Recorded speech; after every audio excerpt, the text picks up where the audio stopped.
Bienvenue. Alors imaginez un instant un système de règles, mais sans police, sans gouvernement mondial. Des règles qui s'appliqueraient à des acteurs qui, par principe, ne reconnaissent aucune autorité au-dessus d'eux.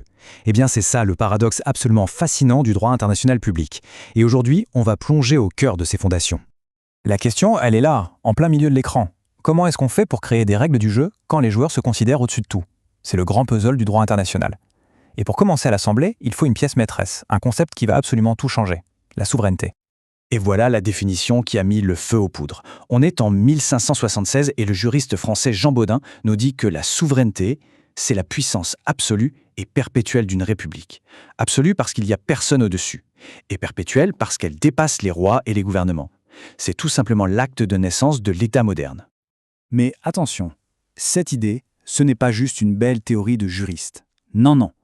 Elle va carrément donner naissance à un nouvel ordre mondial. Parce que le droit international qu'on connaît, il est né là, en Europe, au XVIe et XVIIe siècle, en même temps que montaient en puissance ces nouvelles créatures politiques, les États-nations souverains.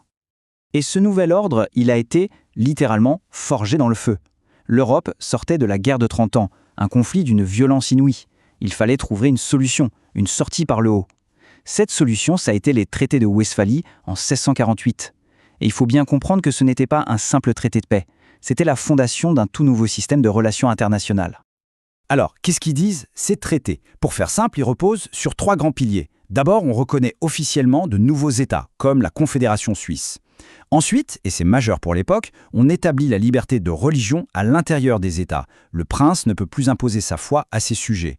Et surtout, le 3e pilier, on grave dans le marbre le principe d'égalité souveraine. Ça veut dire que juridiquement, le plus petit État est l'égal du plus grand. C'est la naissance du fameux système westphalien. Mais attention, ce nouveau système, ce club des nations, il était très sélect. Pendant des siècles, le droit international va fonctionner avec un double standard évident. C'était un club très fermé, très européen. D'un côté, il y avait l'Europe.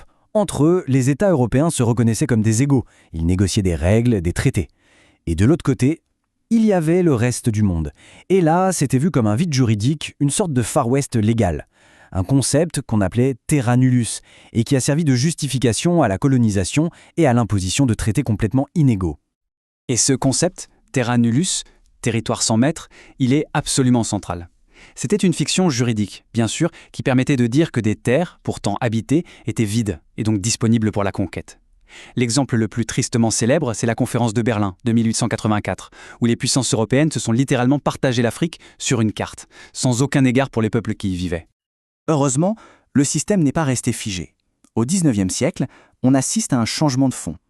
Le droit international qui servait surtout à organiser la coexistence, à éviter la guerre, va devenir un outil pour organiser la coopération à l'échelle mondiale.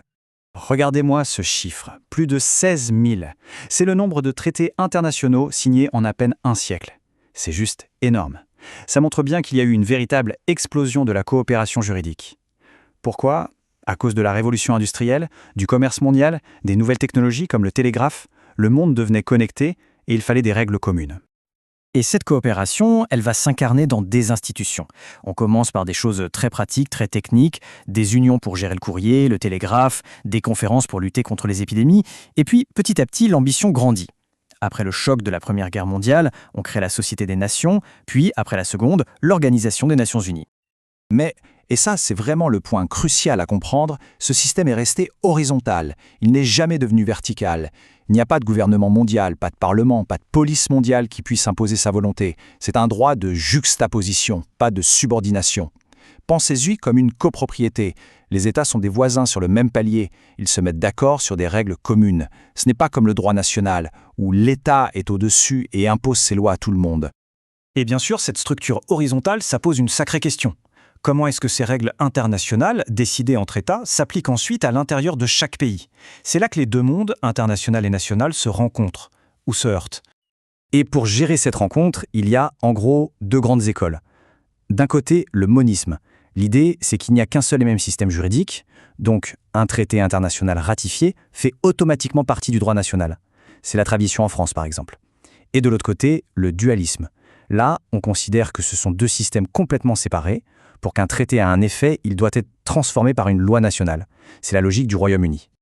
Tout ça, ça nous amène finalement à la question la plus fondamentale, une question presque philosophique. Au fond, D'où vient l'autorité de ce droit? Pourquoi les États, qui sont souverains, devraient-ils obéir à des règles qu'ils n'ont pas toujours choisies?